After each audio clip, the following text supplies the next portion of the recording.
تمام تعریفیں اس وحدہ لا شریک کے لیے،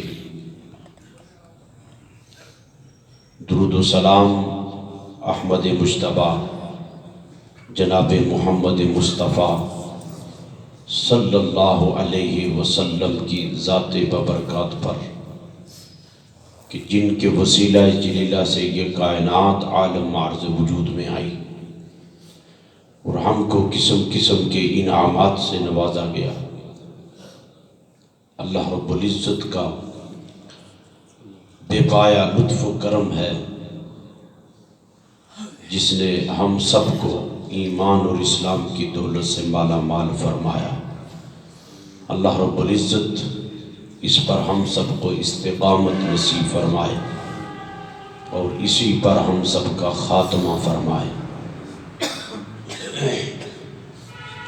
دو تین جمعۃ المبارک سے چند باتیں حضور سیدنا صدیق اکبر رضی اللہ تعالی عنہ کے حوالہ سے عرض کر رہا ہوں۔ اللہ رب العزت ہم سب کو دین اسلام کی سمجھ عطا فرمائے۔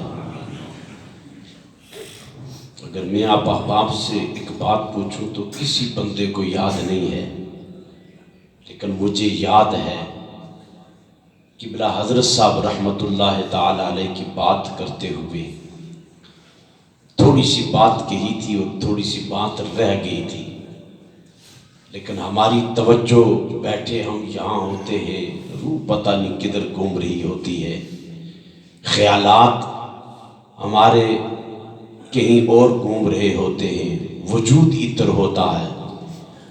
اللہ کرے جیسے ہم جسم کے ساتھ اس کی بارگاہ میں حاضر ہوتے ہیں، ہمارا دل اور ہماری روح بھی حاضر ہو جائے۔ وہ یہ بات تھی کہ مفتی منیب الرحمن صاحب 3 دن رہے، تو 3 دن رہنے کے بعد وہ اس طاق میں بیٹھے رہے کہ میں دیکھوں یہاں کوئی شریعت کے خلاف بات ہو تو میں لکھوں یا کچھ بات کروں۔ تو انہوں نے 3 دن دیکھتے رہے کہ حضرت صاحب کا نماز پڑھنا، لوگوں کا نماز میں شریک ہونا، بیٹھنا اٹھنا چلنا پھرنا، تو وہ نوٹ کرتے رہے۔ تیسرے دن کہنے لگے کہ یہ جو بابا اندر بیٹھا ہے نا، اس نے ہر وہ سوراخ بند کر دیا ہے شریعت کے پردے سے۔ کس کے پردے سے؟ شریعت کے پردے سے۔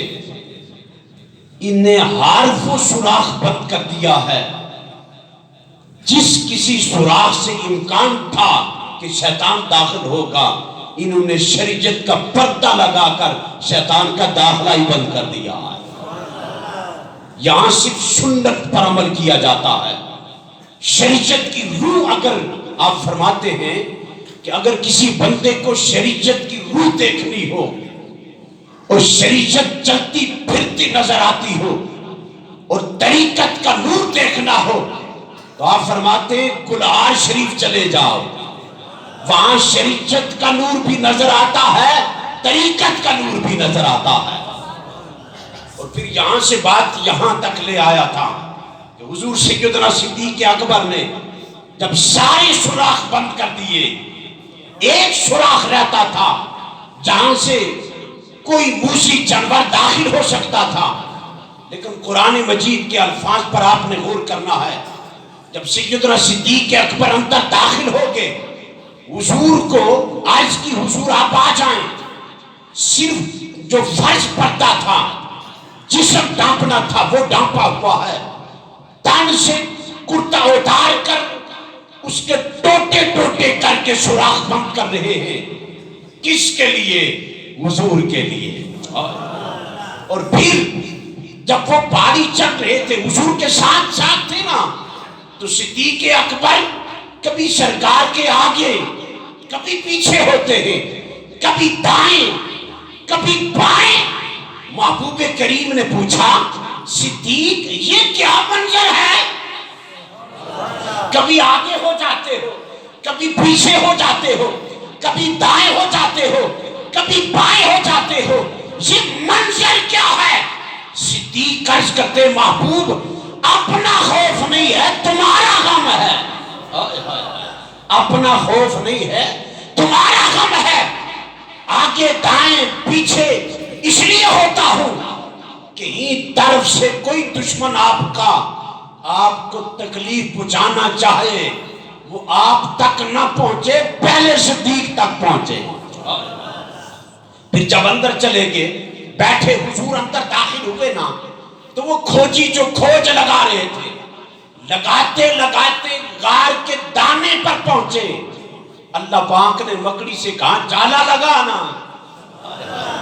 اس لیے تو سیدہ کائنات عائشہ صدیقہ رضی اللہ تعالیٰ عنہا آپ نے حضور کی بارگاہ میں عرض کیا تھا حضور کیا کسی کی نیکیاں آسمان کے ستاروں کے برابر ہیں؟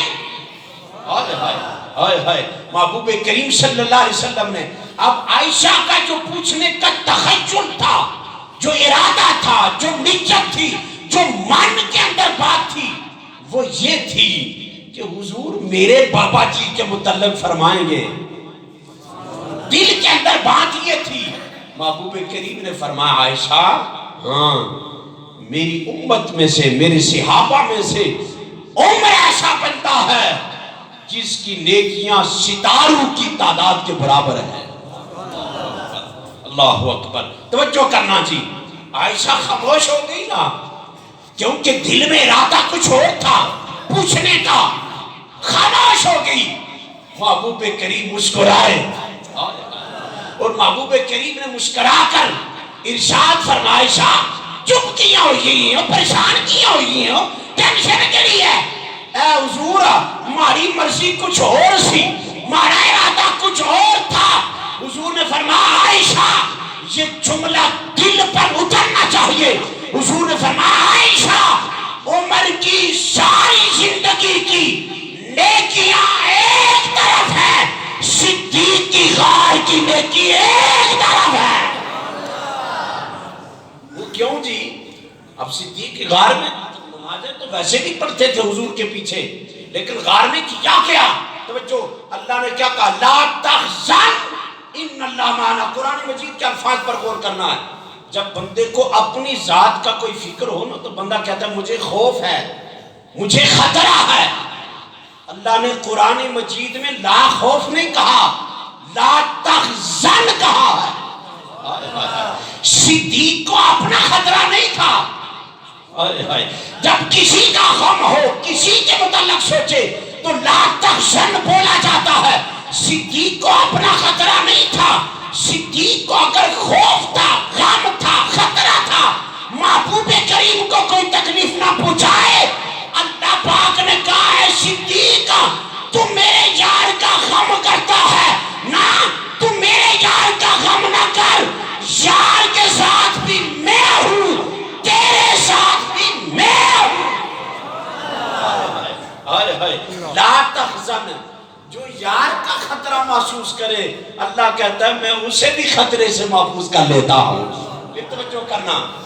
اب حضور سیدنا صدیق اکبر کی گود مبارک میں سر انور رکھا ہوا ہے. صدیق دیکھتے جا رہے ہیں. ایک سوال پیدا ہوتا ہے اگر حضور کافروں کے مشرکین مکہ سے ڈر سے گئے ہیں غار میں تو حضور ڈر کی وجہ تو نہیں گئے تھے نا. اگر ڈر ہوتا تو وہ تو دروازے پر لینے بنا کر کھڑے تھے دروازے پر سارے انتظار میں تھے. محبوب کریم بیچ سے گزر گئے ان کافروں کو نظر نہیں آئے جو دروازے پر لینے بنا کر کھڑے ہیں.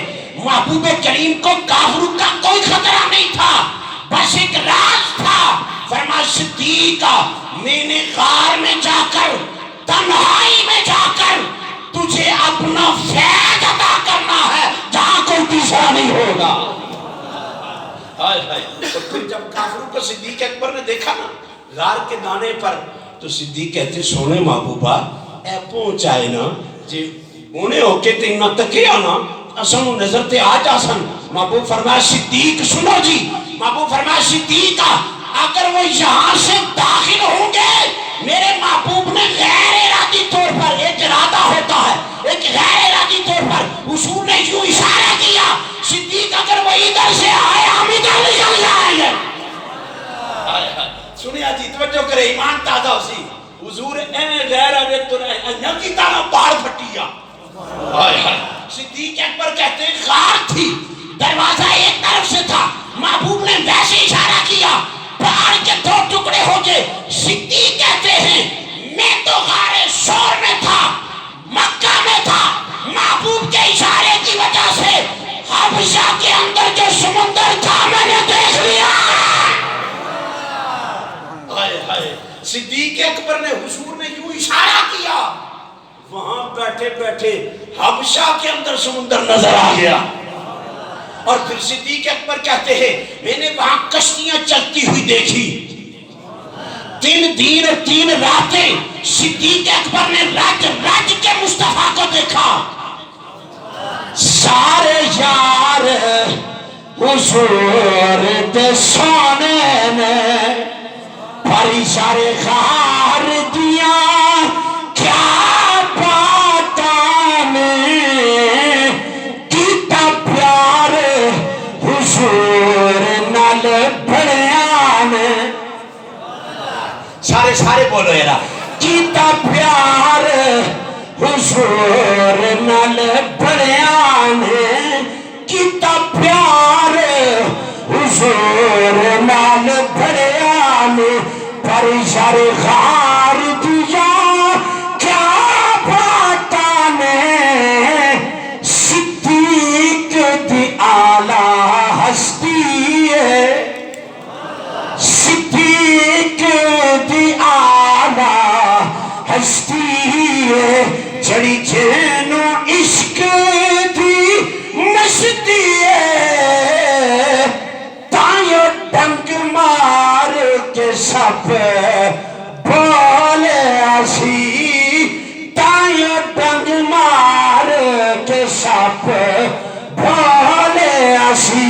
پردار دیا کیا باتاں نے, سارے یار حضور دے سونے نے پریشار خار دیا کیا باتاں نے, کیتا پیار حضور نال بڑیاں نے, پریشار خار دیا کیا باتاں نے. سیدنا صدیق اکبر 3 دن اور 3 راتیں حضور کو تاکتے رہے. جب معاملہ مکمل ہو گیا رب کی طرف سے حکم ہوا محبوب صدیق نال ہوئے تو مدینے شریف چلو. ادھر علی امانتیں واپس لوٹا رہے کافروں کو. حضور نے فرمایا تھا امانتیں دے کر تم بھی مدینے آ جانا. اب امانتیں دے کر علی المرتضیٰ پہنچ کے مدینہ شریفہ, سارے حضور کے انتظار میں مدینہ میں کھڑے ہیں. ادھر سے حضور اور سیدنا صدیق اکبر جا رہے ہیں, سارے لوگ آ کے آئے ہیں حضور کے استقبال کے لیے. سیدنا علی المرتضیٰ توجہ میں اڈے جنینا والا کہنے لگا جس طرح رد کوئی نہیں کر سکنا. علی المرتضیٰ کہتے ہیں جب حضور آ رہے تھے نا صدیق ساتھ تھے, ایڈا رنگ چڑھیا, ایڈا رنگ چڑھیا. قرآن کیا کہتا ہے, صبغۃ اللہ ومن احسن من اللہ صبغہ. فرمایا رب کا سب سے رنگ جو آیا ہے, رب سے بھی کسی کا رنگ کوئی ہو سکتا ہے. فرمایا صدیق اکبر پر اتنا رنگ چڑھایا محبوب نے, پہچان ختم ہو گئی. مصطفیٰ کون ہے تو صدیق کون ہے. ایڈا رنگ چڑھیا. صدیق اکبر کہتے ہیں میں حضور کے ساتھ ساتھ تھا. صحابہ حضرت علی کہتے ہیں خدا کی قسم ہے میں پیچھے تو گیا تو میں صدیق کے منڈے تے ہاتھ رکھ کے کہیا الصلاۃ والسلام علیک یا رسول اللہ. انہیں سمجھ ماں کوئی نہیں آئی. حضور کہن تے صدیق کہن, صدیق کہن مڑ کے آہے علی سرکار دے نا. ایڈا رنگ چڑھیا. توجہ جی. پھر صدیق اکبر نے پتہ چل گیا اب لوگوں کو مغالطہ شروع ہو گیا. سیدنا صدیق اکبر نے چادر حضور کے اوپر یوں تانی, خود پیچھے ہو گئے. تب لوگوں کو پتہ چلا جس نے چادروں پر تانی ہے وہ غلام ہے، جو سائے نہیں آ رہا ہے وہ مصطفیٰ ہے۔ تو مدینہ شریف چلے گئے، پھر زندگی گزاری۔ جب آخری ایام آئے نا سیدنا صدیق اکبر کے وصال کے، فرمایا عائشہ جی، عمر جی، علی جی، فرمایا جدو ساڈا ٹائم پورا ہو جائے نا، ساڈا ٹائم جدو پورا ہو جائے نا تے کیا کرنا ہے؟ فرمایا ساڈا جنازہ چاہ کے نا تے محبوب دے روزے دے سامنے آونا ہے تے ایک گل عرض کرنی ہے، توجہ عقیدہ دینے لگا ہوں، اگر مصطفیٰ مر کے مٹی ہو جاتے تو صدیق کبھی بھی نہ کہتا کہ اجازت مانگنا۔ اجازت مردے سے نہیں مانگی جاتی، زندہ سے مانگی جاتی ہے۔ صدیق اکبر کا جنازہ رکھا ہے، جشن خاکی رکھا ہے، دروازے پر جا کر اتنا کہا یا رسول اللہ صلی اللہ علیہ وسلم، آقا آپ کا دوست صدیق آیا ہے، اندر آنا چاہتا ہے، اجازت ہے؟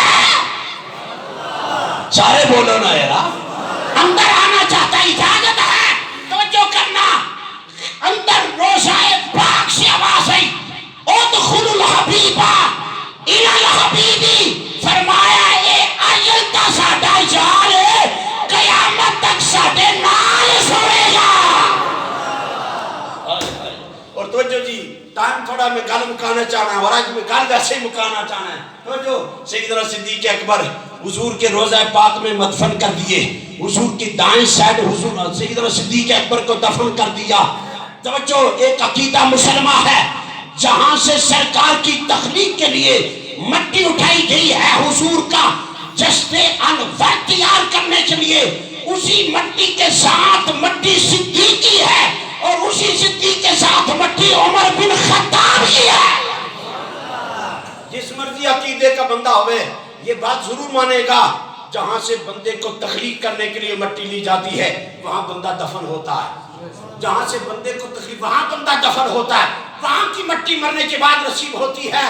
اور کیا مٹی ہے سرکار کی، کیا مٹی ہے صدیق پاک کی، کیا مٹی ہے عمر بن خطاب کی۔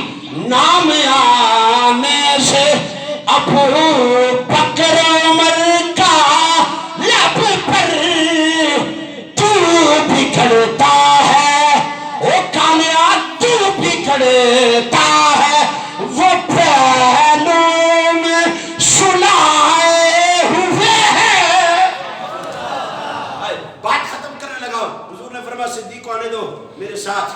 سیدنا صدیق اکبر محبوب کریم جب بیماری کے ایام تھے، شمار کا دن تھا، بس حجرہ عائشہ میں تھے، صحابہ قطاریں باندھ کر نماز کے لیے کھڑے ہیں۔ حضور فرمایا عمر جی، صدیق جی، فرمایا سجاد تساں پڑھو، عمر کبات تساں پڑھو۔ اینڈ ہاتھاں وچ ہاتھ دتے، محبوب آہستہ آہستہ آ رہے مسجد نبی شریف وچ، صحابہ بیٹھے، محبوب کریم جدوں تکیا نا صحابہ، دائیں ہاتھ وچ صدیق ہے تے بائیں وچ عمر ہے، وجد کیتا، آکھیا محبوبہ کیڈا سونا منظر ہے، آ جا۔ محبوب کریم نے جب صحابہ کرام کی محبت کو دیکھا نا، حضور نے فرمایا میرے صحابہ یاد رکھنا ایک یہ منظر ہے، ایک منظر دوبارہ ہوگا۔